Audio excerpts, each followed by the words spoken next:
Assalamualaikum warahmatullahi wabarakatuh. Kembali lagi di channel YouTube saya. Yeay. Di video kali ini, sebenarnya video ini tuh akan sangat berkaitan dengan video yang sebelumnya. Karena di video kali ini aku mau sharing tentang cara mengatasi anak yang bingung puting.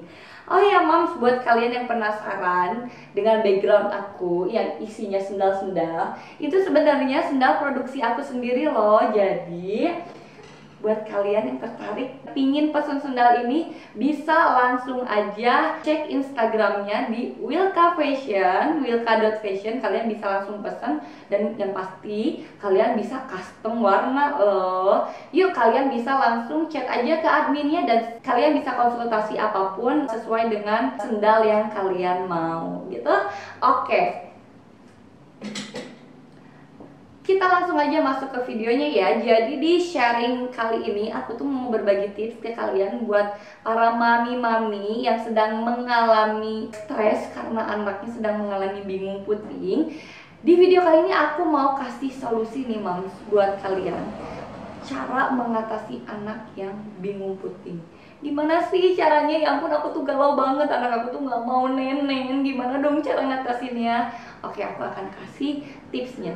Jadi, cara yang pertama mengatasi anak yang bingung puting adalah hentikan pemakaian empeng dan dot. Kalian benar-benar harus menghentikan pemakaian empeng dan dot, karena itu tuh benar-benar bikin anak kalian menjadi sangat bingung puting, jadi nggak mau sama sekali neneng. Jadi penggunaan empeng dan dot itu memang faktor yang paling utama yang biasanya menyebabkan anak menjadi bingung puting, yang bikin anak jadi nggak mau neneng secara langsung. Karena apa?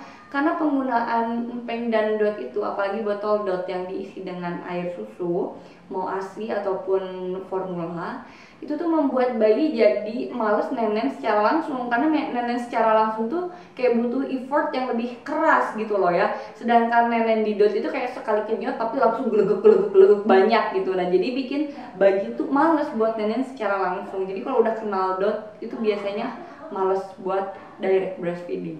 Nah, jadi langkah yang pertama itu coba hentikan penggunaan dot dan empeng. Nah, kita langsung masuk ke cara yang kedua mengatasi anak yang bingung puting. Cara yang kedua adalah lakukan skin to skin. Ini tujuannya adalah untuk membangkitkan kembali insting dia untuk menyusu pada ibunya. Jadi lakukan skin to skin itu jadi kayak berpelukan, digendong, ibunya hanya memakai bra, atau aku kadang-kadang tidak memakai bra, anak aku juga dipelucunkan atau ditelanjangin gitu, aku peluk, aku tiduran pakai selimut gitu bareng-bareng. Jadi skin to skin biasanya aku kayak gitu. Aku walaupun anak aku nggak bingung puting, tapi aku rajin banget melakukan skin to skin untuk bonding aja gitu ya. Kayaknya enak juga sih, bener-bener kayak ikatan antara ibu sama anak itu jadi kayak makin melekat gitu ya kalau kita sering melakukan skin to skin gitu. Nah, skin to skin ini juga dapat dilakukan sebagai salah satu cara untuk mengatasi bingung puting supaya insting alami anak menyusu pada ibunya itu bangkit lagi gitu ya. Jadi semakin dia, oh ini bau kulit mama, oh ini bau kulit mama gitu. Jadi ketika dia dikasih nenen gitu, dia udah, oh iya ini bau kulit mama aku gitu. Jadi dia kayak membangkitkan lagi insting dia untuk nenen di payudara maminya.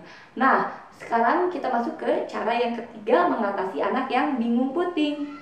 Nah, coba berikan susu atau menyusuinya ketika anak tuh lagi tenang, lagi enjoy gitu ya, lagi setengah ngantuk mau tidur gitu, baru dikasih susu. Jangan berikan anak nenen ketika anak lagi rewel atau lagi menangis kencang gitu, karena akan mempersulit proses menyusui antara ibu dan si bayinya gitu. Maka dari itu, susui anak ketika anak lagi tenang. Nah, ini juga udah ada nih videonya nih tentang tanda-tanda bayi lapar. Kalian harus tahu, makanya jangan sampai anak itu menyusu ketika udah menangis, karena itu tanda lapar yang terakhir. Sedangkan anak tuh sudah memberikan clue atau memberikan ciri-ciri anak lapar itu dari sebelum dia menangis tuh kayak udah kasih tanda loh, ma nih aku tuh lapar, tapi nggak direspon sama maminya karena maminya nggak nge. Nah, maka dari itu kenali tanda-tanda anak lapar itu udah ada di video aku yang sebelum-sebelumnya, bisa dicari atau nanti aku bikinkan video khusus kali ya, tanda-tanda anak lapar kali ya, bisa tuh. Oke, nah itu dia. Jadi berikan ASI ke anak itu ketika anak sedang tenang, ketika anak sedang enjoy, sedang bermain, sedang setengah mengantuk mau tidur. Jangan pas lagi rewel, jangan pas lagi nangis, karena akan sangat mempersulit kita dan bayinya juga. Seperti itu. Kita lanjut ke cara mengatasi anak yang bingung puting yang selanjutnya. Cara yang selanjutnya adalah sebelum kita menyusui, kalau bisa itu kita pompa dulu. Karena kalau kalian yang udah sering baca-baca pasti akan tahu kalau ketika kita menyusui itu ada momen dimana kita akan merasakan nyereng atau nyeri gitu ya. Dan pas kita lagi nyeri di payudara itu, si air itu akan keluar dengan deras. Nah itu namanya let down refleks gitulah ya. Jadi kayak momen dimana ASI itu bakal ngucur dan payudara kita itu akan merasa nyeri. Nah coba kalian pompa dulu sampai si LDR itu datang. Nah ketika LDR si bayi kasih gitu, jadi kayak dia tuh kayak belajar ngisep gitu. Jadi lebih mempermudah bayi untuk belajar menghisap gitu, karena ketika dia baru ngisap sedikit air susu udah keluar gitu. Jadi dia kayak membiasakan dulu gitu loh, itu cara menghisap itu seperti itu gitu. Nah jadi kita pancing dulu pakai pompa, dipompa sampai si LDR-nya keluar, let down refleksnya keluar. Nah ketika LDR keluar kita baru kasihin ke bayinya, seperti itu. Kita langsung masuk ke cara yang selanjutnya mengatasi anak bingung puting. Cara yang selanjutnya adalah, nah sebelum kita melakukan pelekatan ke anak, itu tetesin dulu deh beberapa air susu ke mulutnya gitu. Jadi supaya kasih tahu loh, ini yang kita mau nenek nih sayang, ayo siap-siap ya gitu. Jadi kayak tetesin dulu air susu, oh iya aku mau nyusu nih, aku harus siap gitu. Jadi sebelum kita kasih nenek kita, ada baiknya kayak kita kasih dulu beberapa tetes air susu kita ke dia gitu. Jadi kayak kita kasih tahu, oh ini loh air susu, kita mau menyusui loh, kita mau menyusu loh gitu. Jadi kamu siap-siap ya dek gitu, ngerti gak sih? Jadi kayak kita kenalin dulu, ini neneknya loh, ini airnya loh, ini susunya loh, baru kita kasih neneknya gitu. Jadi sebelum menyusui, sebelum kita menyusui nih, misalkan bayi ini digendong, kita kasih dulu beberapa tetes air susu kita sampai dia ngeh, oh iya ini air susu, oh iya nih gue mau nenek nih, oh iya gue mau nenek nih, harus siap-siap nih. Baru kita coba kasih payudara kita gitu, pelan-pelan, bismillah, kita berdoa semoga si bingung putingnya cepat mereda ya, dengan melakukan treat-treat yang kita udah lakukan sebelumnya. Cara yang selanjutnya adalah, ini cara yang sebenarnya susah-susah gampang susah sebenarnya ya.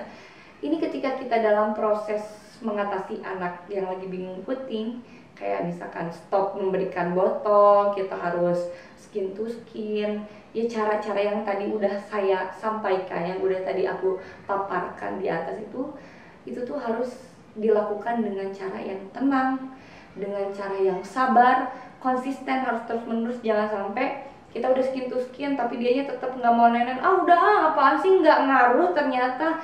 Nah jangan kayak gitu, tapi kita harus tetap konsisten melakukan hal itu. Nggak bisa kayak cuma sekali dua kali gitu loh, nggak bisa banget gitu ya.